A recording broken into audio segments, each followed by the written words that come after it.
আপনি যদি এই ভিডিওটি দেখার পরেও স্যানিটারি প্যাড ব্যবহার করে থাকেন, তাহলে মনে রাখবেন আপনি ভয়ঙ্কর বিপদে পড়তে যাচ্ছেন। না, এটা আমার কথা নয়।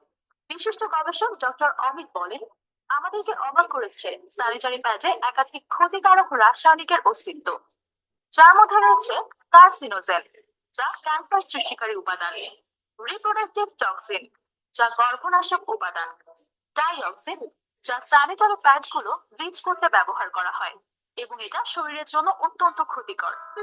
এসব ভয়ঙ্কর সব কেমিক্যাল, যার ফলে একজন নারীর জরায়ু ক্যান্সার, জরায়ু টিউমার এবং বন্ধ্যাত্বের কারণ হতে পারে।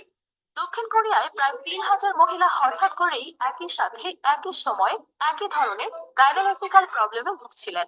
রিসার্চ করে দেখা যায় তারা প্রত্যেকেই প্রায় একই কোম্পানির প্যাড ব্যবহার করেছিলেন, এবং সেই প্যাডে হাই ফ্যালেট পাওয়া গিয়েছিল। এই কেমিক্যাল মানবদেহে ক্যান্সার সৃষ্টি করে। তাছাড়াও স্যানিটারি প্যাড পরিবেশের জন্য খুবই ক্ষতিকর।